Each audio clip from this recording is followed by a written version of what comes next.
పరిశుద్ధులు ప్రియులైన దేవుని పిల్లలందరికీ యేసుక్రీస్తు నామంలో శుభవందనాలు తెలియజేసుకుంటా ఉన్నాను. ఒకరోజు నేను మా తమ్ముడు వాళ్ళని విష్ చేసేటప్పుడు మామూలుగా విషెస్ చెప్పి, మీరెప్పుడు కూడా జిహ్వా ఫలం సమర్పిస్తూ దేవునికి ఇష్టలుగా ఉండండి అని చెప్పి అన్నాను. అన్నప్పుడు మాకు తెలిసిన వాళ్ళు పెద్దవారు ఒక ఆమె అన్నారు, ఇదేంటి సంస్కృతం మాట్లాడుతున్నావు, జిహ్వా ఫలం ఏంటి అన్నారు.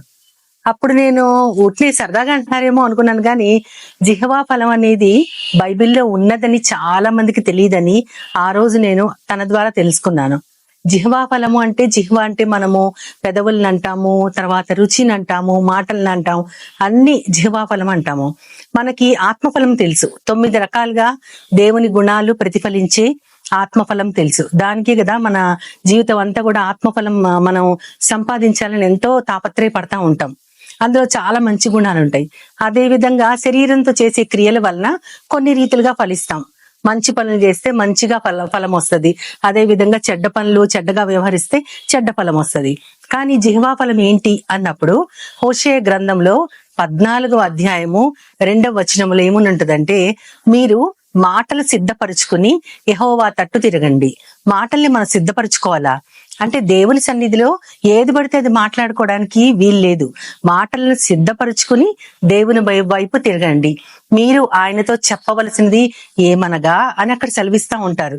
ఏమని చెప్పాలంటే, మా పాపాలని పరిహరించు, ఎడ్లకు బదులుగా మా పెదవుల్ని మేము నీకు అర్పిస్తున్నాము, నీకు మేము అర్పించదగింది అదే కదా అని. పెదవుల్ని దేవునికి అర్పించటం ఏంటి? దాని గురించి ఆలోచిస్తే కీర్తనల గ్రంథము 34వ అధ్యాయం 13వ వచనంలో, చెడ్డ మాటలు పలుకకుండా మీ నాలుకను, అదే విధంగా కపటపు మాటలు పలకకుండా మీ పెదవుల్ని కాచుకోండి అని. మరి శరీర రీతిగా ఈ లోకానుసారంగా మనం జీవిస్తా ఉన్నప్పుడు మనము ద్వేషపు మాటలు, అసూయ మాటలు, కోపపు మాటలు, ఈ విధమైన చెడ్డ మాటలన్నీ మనతో వస్తా ఉంటాయి మనలోంచి. ఎందుకంటే మన శరీరము, ఈ లోకము, మన స్వభావం ఎప్పుడు కూడా చెడ్డదే. మంచిది ఏది కూడా మనలోంచి రానే రాదు. కాబట్టి అటువంటి మాటలు పలకకుండా మీరు జాగ్రత్త పడండి అని కీర్తనాకారుడు అక్కడ సెలవిస్తా ఉంటారు. మరి ఎటువంటి మాటలు పలకాలి అంటే, మళ్ళీ మనం హెబ్రీ గ్రంథకర్త రాసినది 13వ అధ్యాయము 15వ వచనంలో మనం చూస్తే గనక, మనము ఆయన ద్వారా, ఆయన అంటే క్రీస్తు, ఆయన ద్వారా దేవునికి ఎల్లప్పుడూ స్తుతి యాగము అర్పించుదామని ఉంటది. స్తుతియాగం ఎలా అర్పించాలి అంటే, మనము ఆయన నామమును ఒప్పుకొనుచు జిహ్వా ఫలం అర్పించుదామని ఉంటది. అంటే దేవుని నామాన్ని పదే పదే ఒప్పుకుంటమే జిహ్వా ఫలం. చెడ్డ మాటలు పలకకుండా, కపటపు మాటలు పలకకుండా ఉండటమే కాకుండా, దేవుని సన్నిధిలో త్వరపడి ఏది పలకకుండా ఆయనకి ఇష్టమైన విధంగా మా పాపాలని నువ్వు కడిగివేయి తండ్రి అని మనం అడుగుతూ ఆయన సన్నిధిలో జాగ్రత్తతో ఆయన నామాన్ని ఒప్పుకుంటూ జిహ్వా ఫలం అర్పించాలి అని. కానీ కొంతమంది ఏమంటారంటే, దేవుని గురించి పదే పదే మనం మాట్లాడక్కర్లేదు, మన హృదయంలో ఆయన ధ్యానం ఉంటే చాలు, ఆయన గురించినటువంటి మంచితనం గాని, ఆయన గురించినటువంటి త్యాగము గాని ఏదైనా సరే మనం కలిగి ఉండి, మన జీవన విధానంలో నోరు కూడా విప్పకుండా మనము ఆయన గురించి మనము ఒక ఎగ్జాంపుల్ సెట్ చేయొచ్చు అంటారు.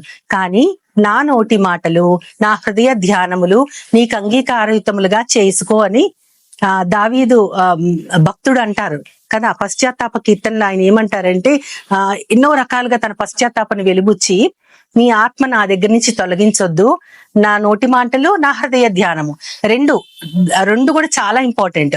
నేను పలికే మాటలు, అదే విధంగా నా హృదయ ధ్యానము రెండు కూడా చాలా ఇంపార్టెంట్. అవి నీకు అంగీకారమై ఉండాలి. అదే దేవునికి మనం అర్పించేటటువంటి జిహ్వా ఫలం.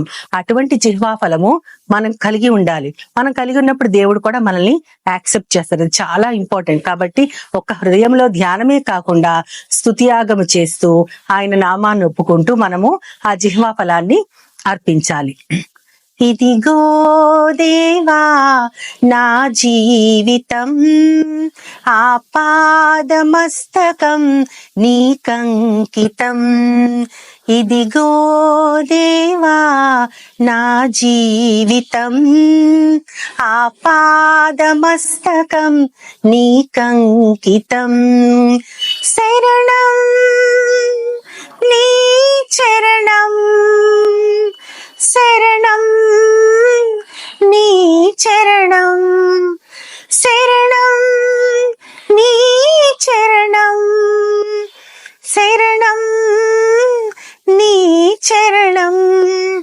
ఇదిగో దేవా నా జీవితం, ఆపాదమస్తకం నీకంకితం. మరి మన నోటి మాటలు, మన హృదయ ధ్యానము, జిహ్వా ఫలము కూడా మనం అర్పించు దేవుని ఏ విధంగా మనం ఆయన దగ్గర మాట్లాడాలో మనం కనిపెడుతూ మన జీవితాన్ని ఆయనకు సమర్పించుకుంటూ ఒక చిన్న ప్రార్థన ఆయన సహాయం కోసం చేద్దాం. మహోన్నతుడా, పరలోకపు తండ్రి, నాయన ఈ రోజు మేము తెలుసుకున్నాం తండ్రి, జిహ్వా ఫలాన్ని మేము నీకు సమర్పించాలి. ఎలాగంటే మా నోటి మాటల్ని, మా హృదయ ధ్యానాల్ని మేము నీకు అర్పించాలి ప్రభా. చెడ్డ మాటలు పలకకూడదు, కపటపు మాటలు పలకకూడదు, నీ సన్నిధిలో త్వరపడి మేమేమి మాట్లాడకూడదు. మా పెదవుల్ని నీకు సమర్పించాలి. మా పెదవుల ద్వారా నీ నామాన్ని మాత్రమే ఒప్పుకోగలందరకు మేమందరం కూడా ఏక మనస్సుతో, ఏకాత్మతో నీ సన్నిధిలో ప్రభా నాయన మేమందరం కూడా ఒకే విధిన ప్రభ నీకు అర్పించడానికి మమ్మల్ని సమాయత్తం చేయమని నీ ప్రియ కుమారుడు నా ప్రియ ప్రభని యేసుక్రీస్తు ద్వారా కోరి ప్రార్థిస్తున్నాను పరమ తండ్రి. ఆమేన్, ఆమేన్, ఆమేన్.